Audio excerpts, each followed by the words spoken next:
তুমি যে মেয়েটিকে বা ছেলেটিকে ১৫০০ টাকা দিচ্ছ দাও, তার পাশাপাশি তাকে একটা কাজ দাও। আমার এই শুধু ভাতায় আপত্তি আছে, ভাতায় আপত্তি নেই। আমাকে কেনার জন্য এই ভাতা দেওয়া হচ্ছে। প্রতিটা পাস করা ছেলেমেয়ের চাকরি হোক, ও চায় এটা, কিন্তু মুখ ফুটে বলতে পারবে না কারণ ও তৃণমূল কংগ্রেস। যুবসাথী যে প্রোগ্রামটা আছে, যে স্কিমটা নতুন করে লঞ্চ করা হয়েছে মাধ্যমিক পাশেদের জন্য, মাধ্যমিক পাস যারা করবে 21 থেকে 40 বছর, তাহলে তারা ১,৫০০ টাকা করে আগামী 5 বছর পাবে। ভাতার রাজনীতি ভোটের আগে আবারও চর্চায়। এবারে যে শেষ বাজেট ভোটের আগে সেখানে যুবসাথী বলে একটা প্রকল্প, সেখানে বেকার ভাতার বিষয়টা শুরু করা হয়েছে। ১৫০০ টাকা করে বেকারদের দেওয়া হবে। এটা নিয়ে খুব গর্বের সাথে তৃণমূলের প্রচার চলছে। এই বিষয়টাকে কিভাবে দেখছেন? আমি সাবসিডির বিরুদ্ধে নই, মানে আমি লক্ষ্মীর ভাণ্ডারের বিরুদ্ধে নই। আমি একদমই সাবসিডি বা এই ভাতা দেওয়া তো তৃণমূলের শুরু করা তা নয়, এটা বামফ্রন্টও দিয়েছে, নানানভাবে দিয়েছে। যে সাইকেল তো বামফ্রন্ট শুরু করেছিল, নানান কিছু। আমি কোনো কিছু দেওয়ার বিরুদ্ধে নই, আরও বেশি করে দিক, আমার কোনো আপত্তি নেই, কারণ সেটা সরকারের টাকা। সরকার যদি মনে করে একটা 12 পাস ছেলেকে বা মেয়েকে বা 10 পাস ছেলেকে বা মেয়েকে খানিকটা রোজের চলার জন্য আর্থিক সহযোগিতা করবে, আমার কোনো বিরুদ্ধাচারণ নেই সেটাতে। কিন্তু কিন্তু কর্মসংস্থান এইটাই নেই, হচ্ছে বক্তব্য, বেকার ভাতা, এইটাই হচ্ছে বক্তব্য যে কর্মসংস্থান নিয়ে কোনো ঘোষণাও নেই হ্যাঁ, বাজেটে। মানে এইটাই হচ্ছে বক্তব্য যে তুমি তাকে কাজের ব্যবস্থা করে দিচ্ছ না। তুমি যে মেয়েটিকে বা ছেলেটিকে ১৫০০ টাকা দিচ্ছ দাও, তার পাশাপাশি তাকে একটা কাজ দাও।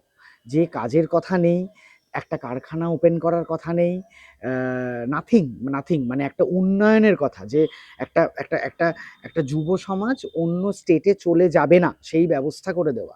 সেই ব্যবস্থা করে দেওয়ার কথা নেই। তুমি শুধুমাত্র মানুষকে ব্যস্ত রাখছো কাঁচা পয়সা দিয়ে।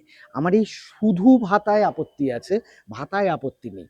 আমার ধারণা মানুষ এই টাকা নেওয়া উচিত, কারণ এই টাকা তৃণমূল কংগ্রেসের বাবার টাকা নয়, মমতা ব্যানার্জির বাবার টাকা নয়। কটাক্ষ করা হচ্ছে তো যে সিপিএম নেতারা, বিজেপি বেশ নেত্রীরা করেছে, তারা লাইন দিচ্ছে। বেশ করেছে নেবে, কারণ না হলে এই টাকা দিয়ে পাড়ার কাউন্সিলরের ৫ তলা বাড়ি হবে। তো অবশ্যই টাকা নেবে, কিন্তু পাশাপাশি এই আঙুল তুলতেই হবে যে এই সরকার আমাকে চাকরি দিতে পারে না, এই সরকার আমাকে চাকরি দিতে ব্যর্থ। তাই ভোটের আগে আমাকে কেনার জন্য এই ভাতা দেওয়া হচ্ছে। এই ভাতা কিন্তু শুধুমাত্র সুযোগ সুবিধা পাইয়ে দেওয়ার ভাতা নয়, এই ভাতা ২০২৬-এর নির্বাচন কেন্দ্র করে ভাতা। তো এটা কেন ৩ বছর আগে হলো না, ৫ বছর আগে হলো না? এটা ২০২৬-এ এটা নতুন কিছু করতে হবে, কারণ ওর মনে হয়েছে জেনজি বা ইয়াং জেনারেশনের ভোট টার্ন করতে পারে। ইয়াং জেনারেশনকে পার ডে ৫০ টাকা দাও, যাতে তার হাত খরচা উঠে আসে। তো সেই পার ডে ৫০ টাকা তাকে দেওয়া হচ্ছে, অ্যালট করা হচ্ছে, দেওয়ায় আপত্তি নেই। পাশাপাশি তার চাকরির ব্যবস্থা করা হচ্ছে না, সেইটাতে আমার আপত্তি। কোনো চাকরির ব্যবস্থা এইভাবেও নেই। তো ইনফ্লুয়েন্স করা হচ্ছে যে পান গুটকা খাওয়ার টাকা দেওয়া হয়েছে। হ্যাঁ, মানে সে ইয়াং সে ছেলেমেয়েদের ব্যক্তিগতভাবে সে পান গুটখা খাবে মাধ্যমিক না, একটা পরীক্ষা দিয়ে সন্ধ্যেবেলা বেরোনো একটা ছেলেকে মানে সুখবর দেওয়া হচ্ছে যে বেকার সিউড়িতে ভাতা। দেখলাম আমি, হ্যাঁ, হ্যাঁ, যে আমার বক্তব্য সে পান গুটখা খাবে না, সন্ধ্যেবেলা এগরোল কিনে খাবে, তার ব্যক্তিগত চয়েস, সেটা নিয়ে আমি যাবোই না। কিন্তু তাকে ৫০ টাকা হাত খরচা দেওয়া হচ্ছে। আমার ৫০ টাকা হাত খরচা দেওয়া নিয়ে কোনো আপত্তি নেই। সত্যি কথা বলছি, আমিও যখন স্কুলে ছিলাম বা কলেজে ছিলাম, মাসে ১,৫০০ টাকাটা আমরা বাড়ি থেকে পেতাম না।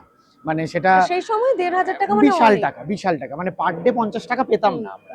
তুমিও মনে করে দেখো, হয়তো আমরা স্কুল কলেজের সময় আমিও পেতাম না, এই তাই অ্যামাউন্টটা আমরা পেতাম না। তো সেইটা যখন একটা স্বাধীনভাবে একটা ছেলে বা মেয়ে পাচ্ছে, আমার তাতে আপত্তি নেই।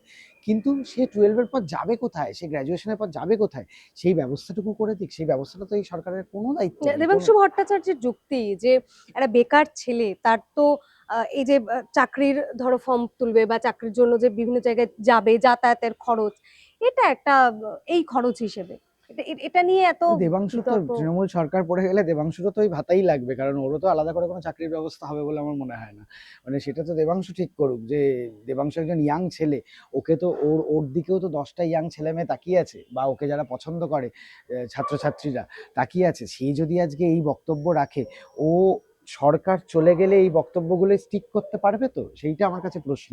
আমি আজকে যে দুটো কথা বলছি, আমি কিন্তু সেই সময় দাঁড়িয়ে বলছি যখন আমি যে দলকে সমর্থন করি সেই দল সরকারে নেই। কাল যখন সরকারে তৃণমূল থাকবে না, ও যা বক্তব্য রাখছে এই বক্তব্যগুলোতে স্টিক করতে পারবে তো? আমি নিশ্চিত পারবে না। ও হয়তো বিজেপিতে চলে যাবে, বা বলবে আমি এখন একটু বিরত থাকলাম রাজনীতি থেকে, এরকম বলে সাইড নেবে বা অন্য কোনো কাজ করবে।